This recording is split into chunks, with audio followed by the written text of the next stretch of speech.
grato placer de estar nuevamente compartiendo con ustedes en este evento tan significativo para el país, para todos y para quienes estamos participando en él también. Así que agradezco la invitación repetida de poder estar con ustedes nuevamente en este evento. Así que muchísimas gracias. Quiero compartir con ustedes algunas de las cosas que hacemos en nuestro laboratorio y en IBM en general y en la tecnología en particular acerca del desarrollo en el ámbito de los datos. Este panel parte con la pregunta ¿datos, patrimonio universal? Me he tomado la libertad de eliminarle el signo de pregunta, porque simplemente parto de la premisa concreta de que los datos son, como se ha dicho anteriormente, un nuevo recurso natural. Y ese es un recurso natural que va a ser explotado por todo el mundo. Veamos, primeramente un poco cómo se ha iniciado todo esto. Permítame recorrer acerca de lo que son eras computacionales. Previo a la década de los 50 hablábamos de sistemas tabuladores por el tipo de función que realizaban. Posterior a eso entramos a lo que hoy en día se llamó la era de sistemas calculadores o sistemas programables. Eso es lo que estamos y hemos vivido por los últimos 50, 60 años. Pero ya al comienzo de los años 2000 y de particular de esta década, hemos tenido la realización de que datos son un nuevo elemento al cual tenemos accesos. Y eso nos ha llevado entonces a lo que hoy en día estamos llamando la era de los sistemas cognitivos. Luego voy a explicar en más detalle qué es lo que es un sistema cognitivo. Pero básicamente, en términos diferenciales, al comienzo el objetivo era ordenar y contar. Posteriormente era procesar, codificar. Pero lo que estamos haciendo ahora se trata de aprender y razonar. Ya lo dije, datos son el nuevo recurso natural. Y la cognitividad y el universo de datos son los elementos básicos que nos permiten conseguir estos objetivos. Yo uso el término universo de datos para referirme a lo que en inglés normalmente se conoce como Big Data. Pues bien, con el acceso a este tipo de elementos de tecnología, lo que estamos viviendo y a lo que estamos llegando es que en el futuro todas las decisiones tomadas por un especialista, de alguna forma u otra, van a ser asistidas por un sistema cognitivo, ¿ya? Y la ciencia de datos y los sistemas cognitivos son una nueva disciplina, son una nueva profesión y probablemente es una de las profesiones más atractivas en el futuro. La ciencia de datos, el científico de datos con todas sus variedades.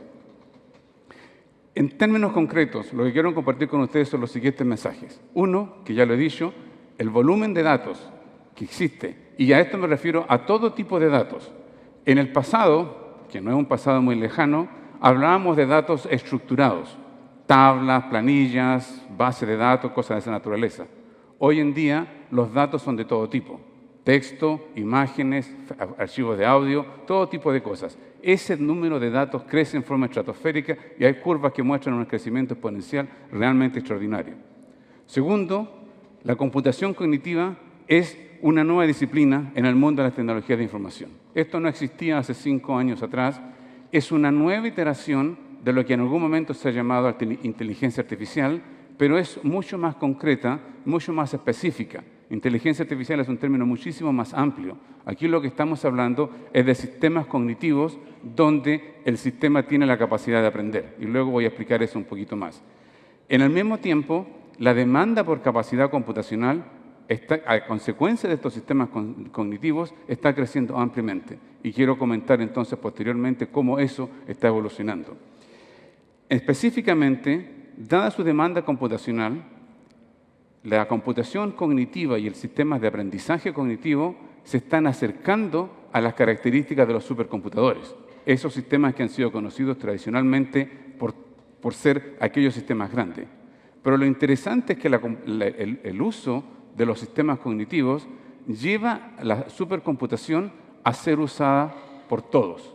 En el pasado, la supercomputación estaba destinada a ser usada por especialistas.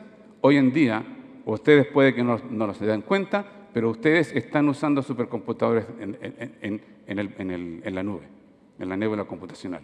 Si ustedes hacen una consulta de climática, esa información proviene de un sistema cognitivo que está en alguna parte. Ustedes, hoy en día, todos estamos usando supercomputación, cosa que antes no era así. Para enfatizar todo esto, aquí hay algunos ejemplos recientes, todos ellos en torno a datos, y estos son solamente algunos.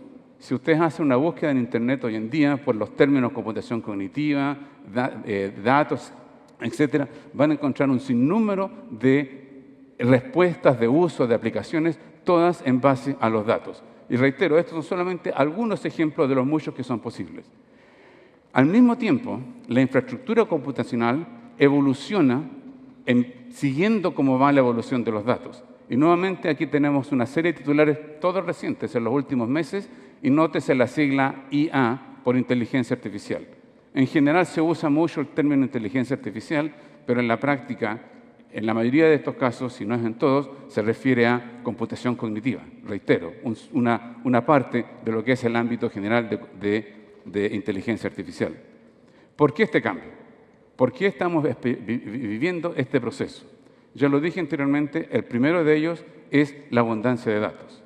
Pero el segundo aspecto muy importante es la evolución en las tareas computacionales, en las cosas que hoy en día estamos haciendo con el uso de estas máquinas. En las tareas tradicionales, lo que hacíamos era utilizar modelos deterministas con el objetivo de automatizar el mundo. El uso en la banca, el uso en el comercio, en todo ese tipo de cosas, era tratar de automatizar los procesos que se usaban diariamente. Hoy en día, la calidad, las características de los datos han cambiado fundamentalmente, y entonces con todos estos nuevos tipos de datos, lo que estamos haciendo es generar modelos que no son deterministas, sino que son modelos aprendidos a partir de los datos, y el objetivo que estamos persiguiendo ahora consiste en entender el mundo, y entender el mundo a partir de los datos. Los datos son lo que refleja lo que existe. Los datos son el elemento básico que representa las funciones que se están haciendo, y de ahí es donde estamos extrayendo todo ese tipo de valor. Por lo cual, como mencionaba anteriormente, el tipo de tareas computacionales es muy distinto al tipo de tareas que se han hecho en el pasado. Hablemos un poquito de cuál ha sido la evolución de los usos de computación. Nuevamente, en la época, usar la palabra antigua fue hace unos pocos años, no es tan antiguo después de todo, pero podíamos ver dos tipos de usos computacionales. Uno era las transacciones, lo que llamamos sistemas de transaccionales, sistemas de registro, los bancos, los seguros, todo ese, reservas aéreas, ese tipo de cosas. Y por otro lado estaba la computación científica, donde se hacía cálculo numérico, modelación, simulación, computación científica. Posteriormente aparecieron el uso de sistemas de interacción, el computador personal, posteriormente el teléfono, sistemas integrados, cosas de ese estilo. Y a todo eso se unió la nébula computacional, que nos permitió entonces empezar a conectar todas estas cosas a través de una sola infraestructura mayor. Y cada vez que agregábamos nuevas capacidades, el tipo de usos computacionales que estábamos haciendo iba evolucionando. Pues ahora lo que estamos haciendo es agregar a todo esto su integración en una forma conjunta en la nébula computacional, es lo que estamos llamando computación cognitiva. Hoy en día se puede decir que usando un dispositivo portátil, por ejemplo vuestro teléfono celular, conectado vía Internet con un supercomputador, cualquier persona puede realizar funciones que hasta hace poco tiempo atrás eran consideradas no posibles. Y lo podemos hacer todos. Cada uno de nosotros en forma indirecta estamos haciendo uso de eso. En los pocos minutos que me quedan me voy a enfrentar netamente a la combinación y a la convergencia entre supercomputación y computación cognitiva. ¿Qué es un sistema de computación cognitiva? Repitamos esto para que quede claro para todos. Es un sistema capaz de aprender. Es un sistema que entiende el lenguaje natural, porque mucho de la información de los datos que están disponibles es texto común y corriente, son artículos, son libros, son revistas, cosas escritas por las personas, etc. Entiende el lenguaje natural, genera y evalúa múltiples hipótesis a partir de los datos que está recibiendo y aprende de la interacción que tiene con los usuarios de estos sistemas. Entonces, básicamente, a medida que le estamos entregando datos, el sistema va aprendiendo, va aprendiendo, va aprendiendo, y con eso entonces genera todo el conocimiento. Ejemplos concretos. Supongamos un caso bien habitual es el uso radiológico, las imágenes de una radiografía y los diagnósticos médicos asociados a esa radiografía.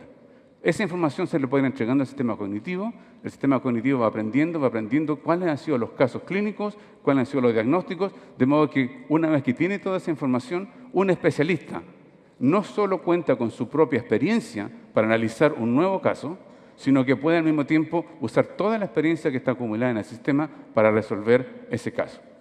Lo que conseguimos con eso es lo que llamamos democratizar el acceso a la información, porque ahora cualquier especialista puede contar con el conocimiento del especialista más avanzado y por ello entonces operar al nivel del especialista más avanzado de la misma manera que los otros. ¿Qué es supercomputación?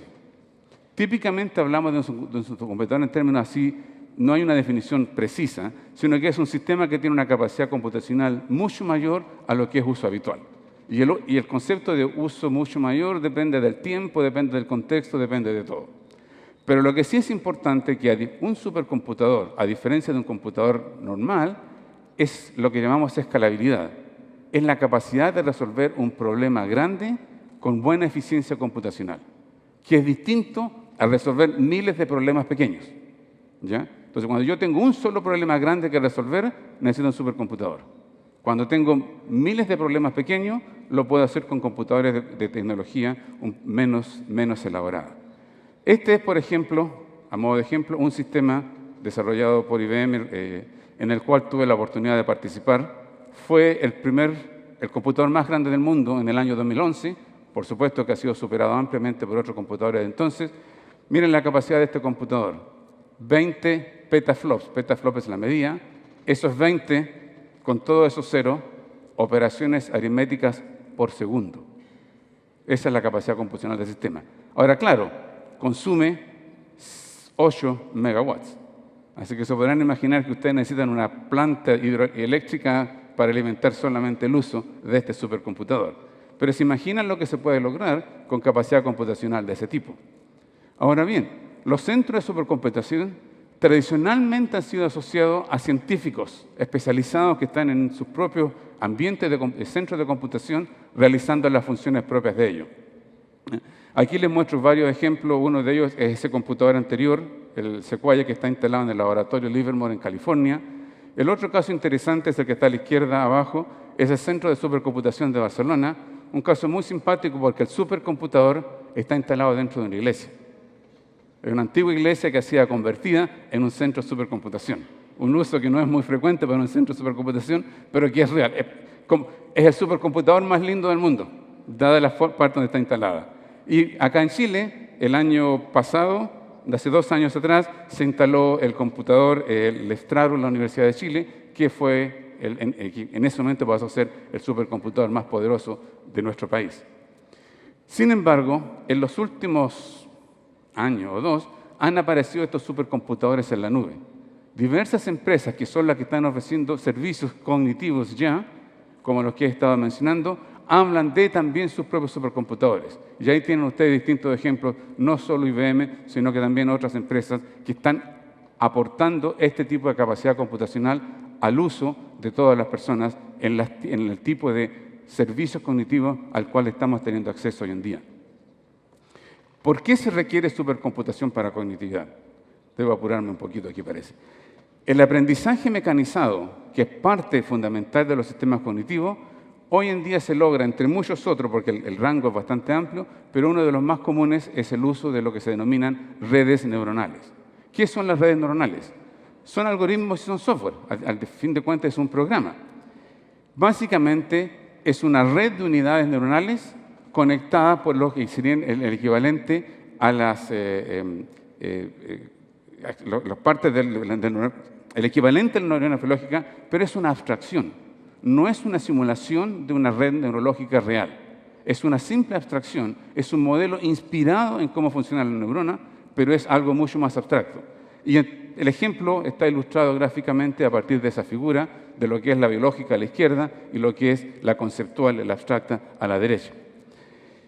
El uso de cognitividad requiere 2 tipos de procesos, con características muy distintas. El primero es aprendizaje, es el aprendizaje mecanizado, es el cómo agregarle todo este conocimiento a la red neuronal. El segundo es el uso, lo que se denomina inferencia. En el proceso entonces de generar este tipo de infraestructura, los sistemas computacionales tienen que avanzar en su diseño y estamos hablando hoy en día de diseño de sistemas especializados para usos cognitivos, que se diferencian un poco de los sistemas tradicionales, pero que no pueden ser demasiado distintos porque a la larga vamos a tener que realizar todo tipo de funciones. Básicamente estamos hablando de sistemas, los denominamos híbridos, porque tienen distintos tipos de unidades de operación, distintos tipos de unidades funcionales para conseguir sus funciones. Hoy en día hay una gran actividad de investigación en universidades, en empresas, en el desarrollo de todos los niveles necesarios para la computación cognitiva. Si bien es cierto, ya tenemos uso en distintas partes de lo que es la computación cognitiva, la oportunidad que tenemos frente a nosotros es muchísimo más amplia y podemos conseguir aspectos muchísimo mayor a través de algoritmos, infraestructura, aplicaciones especializadas a todo nivel. Resumiendo, datos son un nuevo recurso natural. Eso es algo que lo tenemos que aceptar y no solamente aceptar, sino que adquirir y sacarle provecho. Hay datos que son públicos, hay datos que son privados. El volumen y el uso de los datos continúa creciendo aceleradamente porque todo el tiempo estamos generando datos. En su época los datos eran generados por personas, hoy en día no solamente por individuos, sino que también son generados directamente por máquinas. Existe entonces, dado este nuevo recurso natural, oportunidad para crear nuevo valor. Esta es una oportunidad para emprendedores, para gente que quiera desarrollar cosas nuevas, imaginarse qué tipos de datos existen, o si existen pero no están disponibles, ¿qué hacer para que esos datos estén disponibles en forma pública y puedan ser utilizados en forma amplia? Computación cognitiva es una nueva disciplina en tecnología de información. Eso está ampliamente claro. Y la educación y el entrenamiento de los futuros profesionales en esta área es otra demanda que tenemos que asegurarnos que se logre. No hay suficiente gente hoy en día entrenada para hacer uso de todo. La competencia por talento en el área de computación cognitiva es altísima. De modo que hay que avanzar en la parte educacional, la parte de instrucción, para conseguir mayor cantidad de expertos en estas áreas. La demanda por capacidad computacional continúa creciendo. A veces la gente pregunta, ¿y para qué quieren un supercomputador? Bueno, para todas estas aplicaciones nuevas, además de todas las que ya estábamos haciendo anteriormente. De modo que eso sigue aumentando, sigue creciendo en lo que estamos haciendo. Supercomputación, este es un mensaje que quiero dejar bien claro, se ha convertido en algo al uso y alcance de todos. Ya no es solamente el uso de los científicos especializados en una caja computacional en alguna parte. Hoy en día hemos, en cierta medida, democratizado el acceso a la supercomputación, puesto que todos estamos siendo usuarios y nos estamos beneficiando de sus características. El futuro cognitivo ya está presente. Es futuro, pero al mismo tiempo es realidad hoy en día. Y lo que es más importante, todos somos partícipes de asegurarnos que el uso de los datos sea positivo, que sea en beneficio de todos. Todos somos partícipes de esa responsabilidad. No depende de otros. Depende de los datos que nosotros aportamos para crear nuevo valor, de cómo usamos esos datos y de cómo todos los sistemas de generación política, de control y todo, para que el uso de datos sea el más adecuado. Muchas gracias.